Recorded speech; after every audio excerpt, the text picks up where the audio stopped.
देखिए दोस्तों, आज से जो है ना मैं एक प्रैक्टिस सेट स्टार्ट कर रहा हूं। और अगर आप दोस्तों साइंस में 20 में से 20, सोशल साइंस में 20 में से 20 नंबर लाना चाहते हो तो आप डेली दोस्तों 10 मिनट टाइम निकालकर इस प्रैक्टिस सेट को आप लोग कर लीजिएगा। ठीक है ना।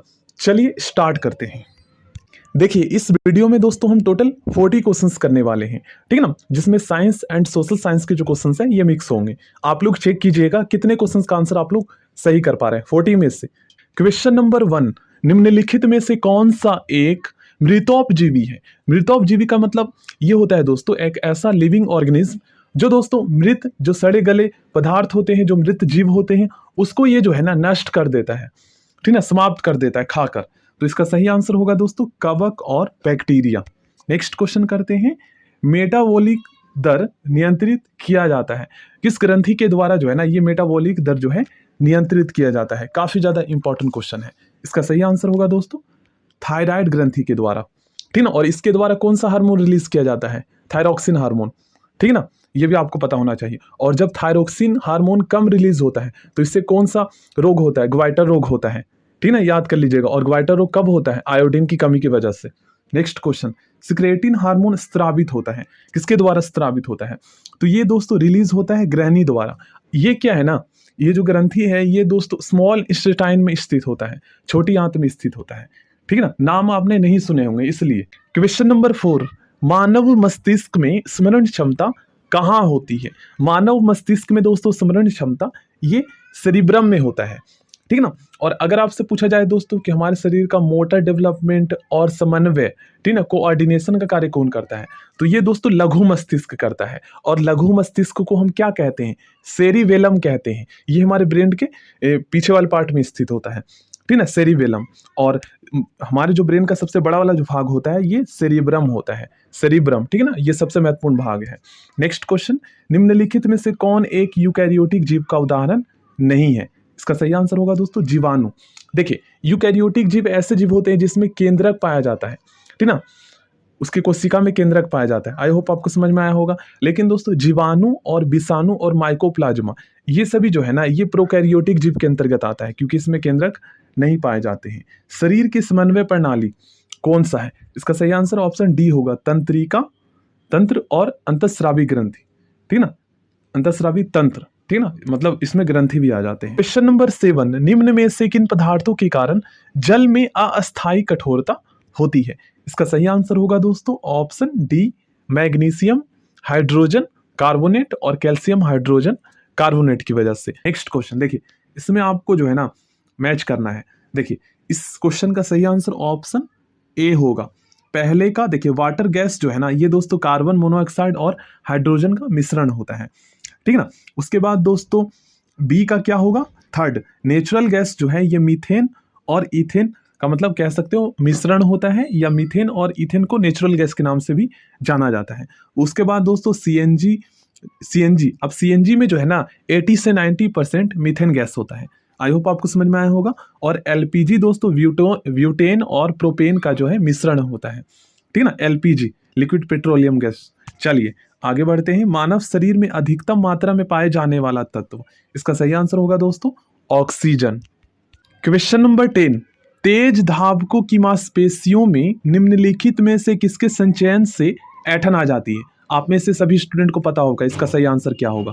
इसका सही आंसर होगा दोस्तों लैक्टिक एसिड। ठीक है ना। चलिए नेक्स्ट क्वेश्चन, निम्नलिखित में से किस कोशिका अंगक से लाइसोसोम बनता है?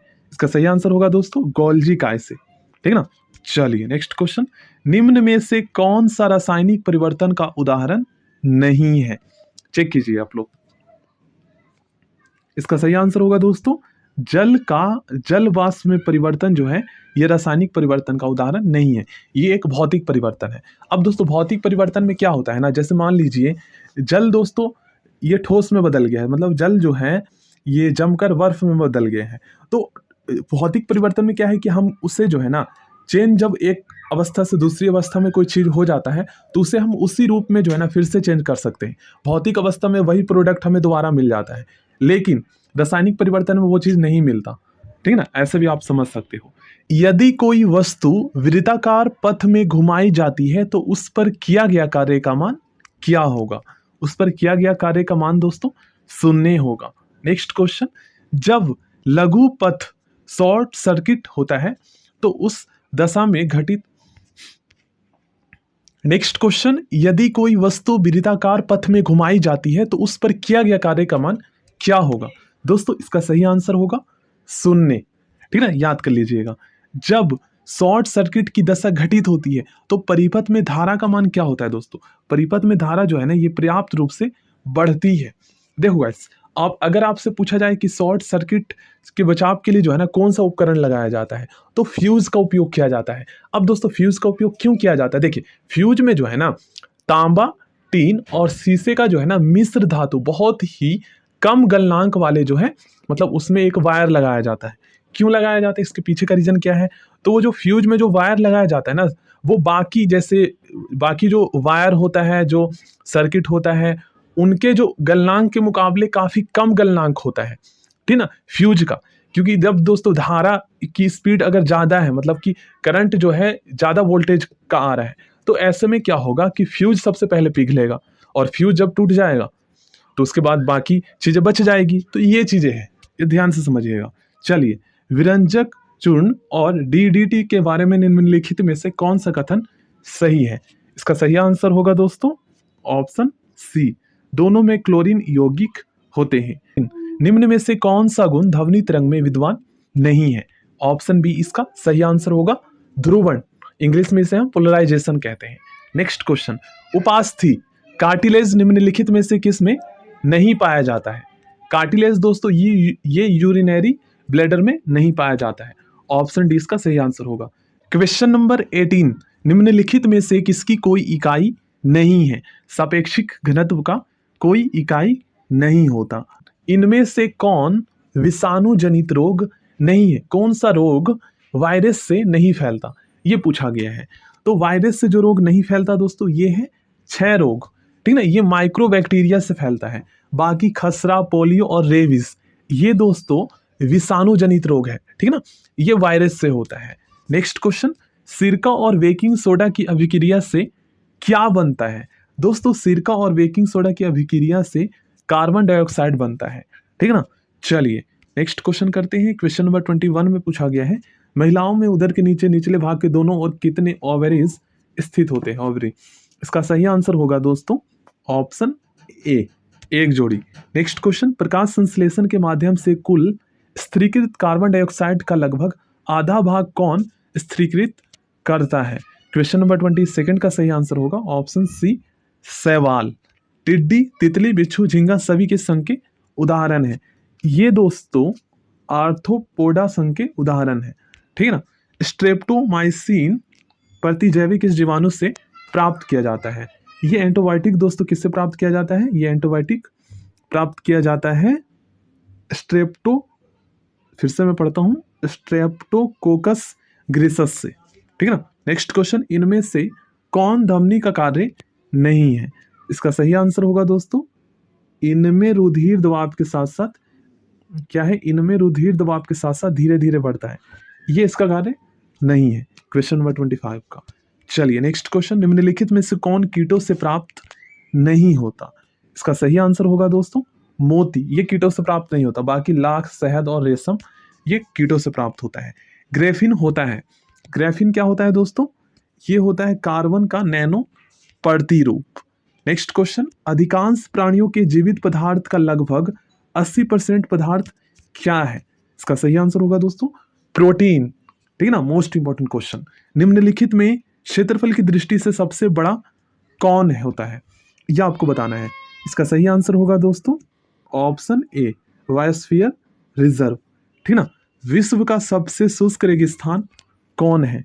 क्वेश्चन नंबर 30 का सही आंसर होगा आटाकामा, मतलब शुष्क का मतलब यहाँ सबसे ज्यादा गर्म। बाकी अब अगर आपसे पूछा जाए कि सबसे बड़ा रेगिस्तान कौन सा है, तब आपको बताना है सहारा, ठीक है ना। कौन सी नदी मकर रेखा को 2 बार पार करती है। इस क्वेश्चन का सही आंसर होगा दोस्तों लिम्पोपो, ठीक ना। लिम्पोपो जो नदी है ये मकर रेखा को 2 बार पार करती है, ठीक ना। क्वेश्चन नंबर 32, मौर्य काल में शिक्षा का सर्वाधिक प्रसिद्ध केंद्र कौन सा था। दोस्तों मौर्य काल में शिक्षा का सर्वाधिक प्रसिद्ध केंद्र तक्षशिला था, याद कर लीजिएगा। नेक्स्ट क्वेश्चन, किसके सुझाव पर बिहार में गोल घर का निर्माण हुआ था? इसका सही आंसर होगा दोस्तों जॉन सोर के सुझाव पर। और जिस ब्रिटिश इंजीनियर ने इसका निर्माण शुरू किया था उसका नाम था दोस्तों जॉन गास्टिन, याद कर लीजिएगा। अब दोस्तों ये जो है ना किसके द्वारा योजना बनाया गया था गोलघर के निर्माण का? तो तब के गवर्नर जनरल दोस्तों वॉरेन हेस्टिंग के द्वारा, ठीक ना। और इसका निर्माण क्यों किया गया था? अनाज के भंडारण के लिए। और अगर आपसे पूछा जाए दोस्तों कि पटना का गोलघर कब बना, तो आपको बताना है 20 जुलाई 1786। 20 जुलाई 1786। नेक्स्ट क्वेश्चन, पुर्तगालियों ने अपनी दूसरी फैक्ट्री कहाँ बनाई या कहाँ स्थापित की?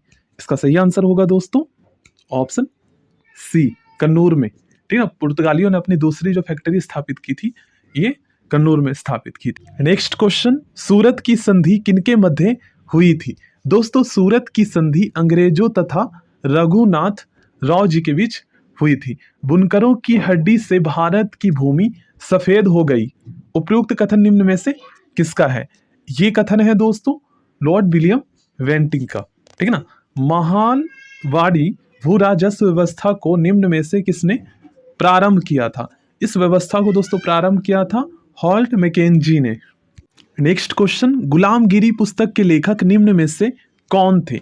दोस्तों गुलामगिरी पुस्तक के लेखक ज्योतिबा फुले जी थे, ठीक ना। यदि वर्ष में हम एक बार मेढक की तरह टर्राएं तो हमें कुछ नहीं मिलेगा, कांग्रेस की कार्यप्रणाली के संदर्भ में उक्त टिप्पणी किसने की थी?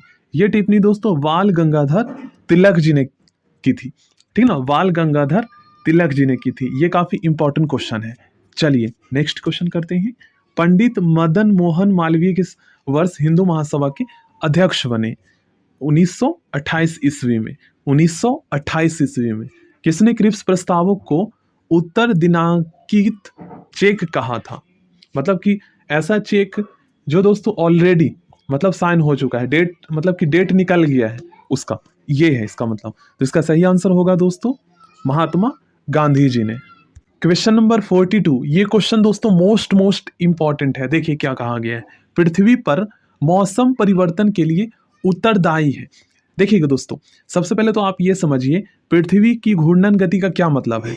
पृथ्वी दोस्तों जब अपने अक्ष पर घूमती है, ठीक है, इससे दिन और रात होते हैं, तो ये दोस्तों पृथ्वी का घूर्णन कहलाता है, अपने अक्ष पर घूमना, ठीक है ना।